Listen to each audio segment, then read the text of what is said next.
Vision, Part 1, a sermon delivered on October 15th, 2017.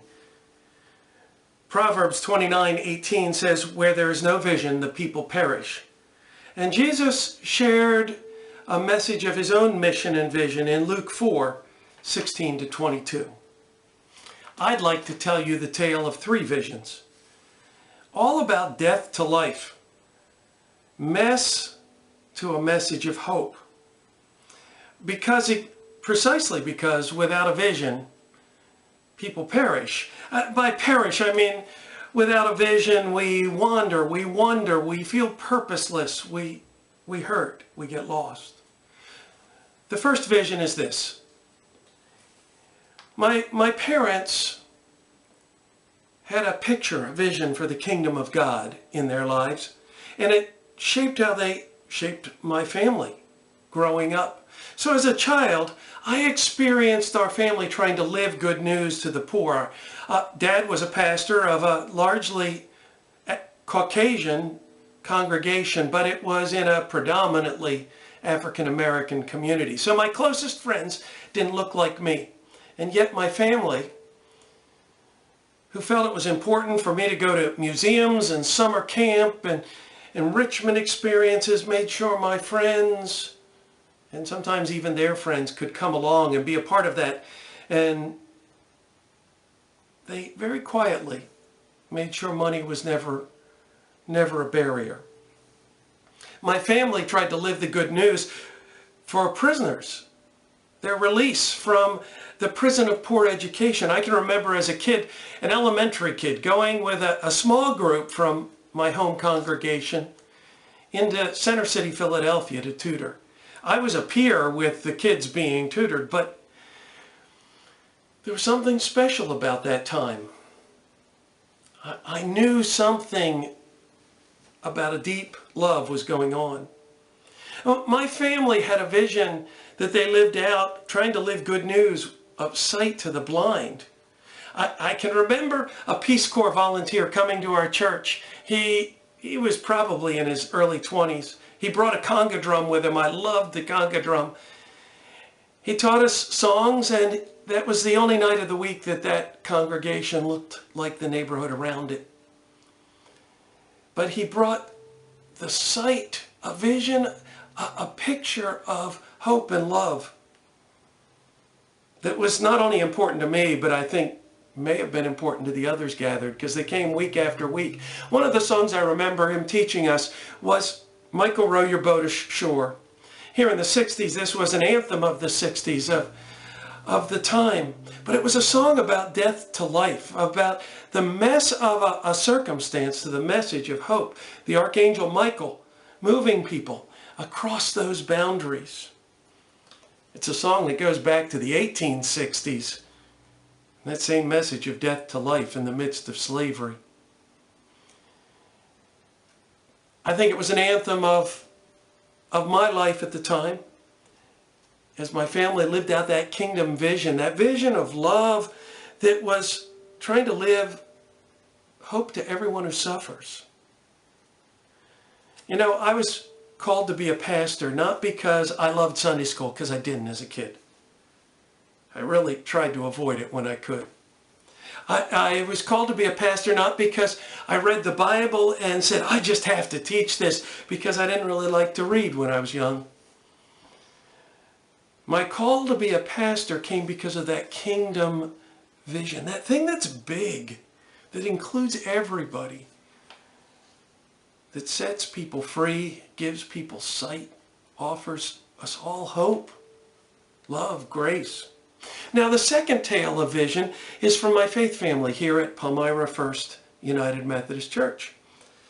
You see, back in 1843, there was a group here that responded to a circuit rider named Simon Knoll.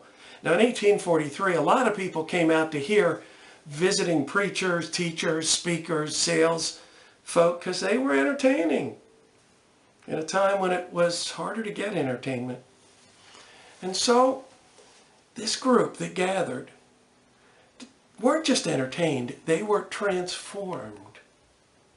They could see the possibility of death to life and a message that was growing out of the mess of life. And so they picked up that vision and they began to run with it. For 20 years, they didn't even bother to build a building. They simply invited others into that message of hope.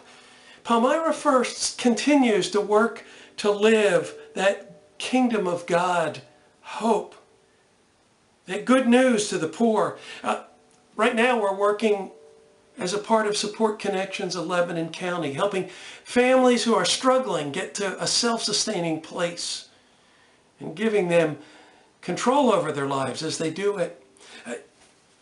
Palmyra First is a place where we've collected flood buckets, where we've rebuilt homes with PF68. It's a place of good news to the poor. My faith family has had a vision over the years, and we've worked to live that out of sight for the blind as followers controlled by Jesus Christ and his vision. His vision of good news to the poor and freedom for prisoners and sight to the blind and freedom for everyone who suffers. Back in 1949, the Seltzers gave land so that we could have a space in Palmyra to go for folk to find health physically, socially, spiritually. For many, that was hard to see, but their vision gave sight to those who were blind. Eventually, others chimed in the 1970s. Some of the men and families of the church built a building there to help further that well-being. Palmyra First works to live out that vision of freedom for everyone who suffers. Back in the 1970s, I'm told about how Vietnamese families came to the area. At the time, prejudice was still a big problem. But Palmyra First embraced those Vietnamese families, helped them make a home here, helped them feel loved and included, shared the love of Jesus with them, but not in ways that said, you have to believe as I do, but we're here because of what we believe. And we love you, just as the people you are. Palmyra First works to live out freedom to her prisoners to loneliness in a busy, overstressed world. We seek to invite people to small groups, koinonia groups, a place where you can make friends and grow deeper in your faith. We invite people into relationships with God, with other people, with the community around us, because if Jesus' love isn't good news to the community, changing it, it's not good news at all. Palmyra First, in their vision, seeks to live out freedom for prisoners. Prisoners who are lonely and called to be a force of love, the love of God. You know, every year when our mission team comes back and talks about death to life through PF68's building projects and in the mess of life, everything from titles and deeds that are not the way they should be to prejudices and economic injustices. They talk about a message of hope and how it's been lived out with paint and carpentry. And they have us sing a song, "Here I am, Lord. It's I, Lord. I've heard you calling in the night. I'll go if you lead me. I'll hold your people in my heart." And that has been an anthem for us over the past 2 decades. But there's a tale of a third vision. It's a vision that comes through my eyes and heart as it echoes through a few others around me. It's a vision for everyone who suffers, connecting everybody to the one whose touch makes us whole. But in practical ways. Not just saying, howdy, come on in, you're welcome here, but thinking ahead. What would the stranger and the visitor and the foreigner, even our enemies, need when they walk in the door? And how can we best help with that? How can we help people feel included and a part of our community as a congregation in the Palmyra community. You see, this vision, this third tale is for freedom for prisoners. Prisoners held hostage by unrealistic expectations. We have a lot of them in our culture that we'll be on and do our best every day. And it's great to work at that, but friends, we all know we have bad days. That's where God's grace and love comes in, and that's what frees us. We have unrealistic expectations at work. I hear too many people expected to work 60, 70, even 80-hour weeks, 2, 3 jobs. Now that may be fine for a spell, to get over a hump, but it kills everybody if it's something that's ongoing. And there can be freedom, there can be rest. Nobody's perfect in all of this world, but there's a vision for more. We seek to live out a vision for good news to the poor. Poor in spirit, poor in resources, poor in relationships, as all of us grow with great God in grace and love. It's what Jesus showed us. Really, that anything's possible when we look to something bigger than ourselves. This vision I talk about is for sight to the blind. I see an awful lot of people who've given up hope. Hope of life getting any better. Hope of getting their kids back. Hope of making ends meet. Hope of paying off the bills. Hope of mending a relationship or finding one.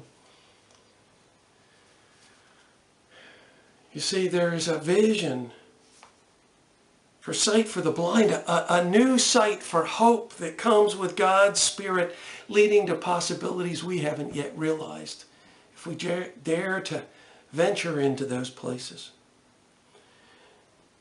You know, we all see plenty of death in life, but this vision is one that death leads to life with God's help, with love's help.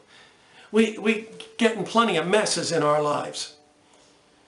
They're at work, they're at home, they're at school, they're in the neighborhood, they're on Facebook and social media, they're everywhere. But messes can be transformed into messages of hope. I'll know that this is really hitting on all cylinders when, as a part of what we see at Palmyra First, as a part of what I see, the whole block of Palmyra will be transformed. That not only the houses, a team like our Palmyra First 6-8 will involve businesses and carpenters and ordinary people in renovating houses, but hearts will be renovated too. People will find new hope. Next door neighbors will be rich and poor.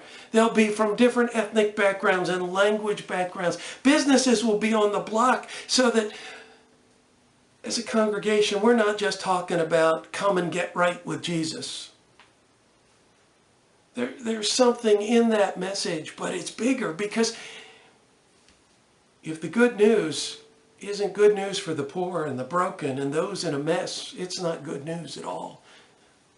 Maybe you have a different snapshot of what this vision would look like, and let's put together an album so we have a sharper vision of what God's love is up to in our neighborhood.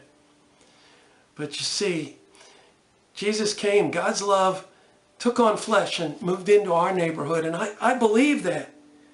I believe we'll see that when our church, when Palmyra First, and maybe some of the other churches and organizations are abuzz 24/7. A hub of love in the community, not just a place where the congregation gathers, but where everybody comes and goes, where needs are met and lives are touched, with everything from social services to worship services. You know what? I sang a song recently that's in our hymnal. It's a Ghanan folk song. Yezu, Yezu, fill us with your love. Show us how to serve the neighbors we have from you. Maybe that's the anthem going forward. Life can be messy. It can be hard. It can be difficult. And this vision sounds so simple, but it's not easy. You see, a vision is a picture of God's preferred future for our community, for our church, for our lives. And as I read history and the Bible and look at my own life and the lives of people I know, vision like this comes before all great things. And that vision, that picture, always takes into account the messes and the problems and the struggles, real life. It doesn't gloss over them. And those messes and struggles remind us that deep down, we're all yearning for some help or some hope or something a little better or some rest or a preferred future, a vision. Jesus in the gospel tells us it's about good news to the poor, his vision. Freedom for prisoners, sight to the blind, freedom for everyone who suffers. And he tells us what you've heard has come true today. And what he's telling his listeners is, you know, we've talked about someday God will take care of it. He says it's no longer someday. It's now. Here and now. It's begun. The kingdom of God is already among you. Oh, God isn't finished. Now, if I were you, I'd be asking, well, Dave, how does all of this work? How do I get this going in my life? How do I make this a part of anything? My life or the church or the community? Well, I'm glad you asked that question, and I'm going to answer that in the Sermon Vision Part 2. I'll deliver that at the end of October, October 29th. But you see, here's a hint. We connect with God and others, and even deeply in our own soul, with ourselves. We grow in our relationships, in our faith, and we serve. Not because we have to, or it's a nice thing to do, or even just because there's a need, but it's where God's vision and the passion God's put in us meets a deep hunger in the world and is a part of God's vision. To turn a death into life and a mess into a message of hope. You know, I believe God's not stopped. We get to say yes or no to all of this, but God will continue the work, with or without us. God's not mocked. In fact, God's not even shocked when we say, but God, what about this mess? Or I'm not so sure. Or I'm not sure I really want to believe all this today. I think God's on the move among us. And we can be a part of that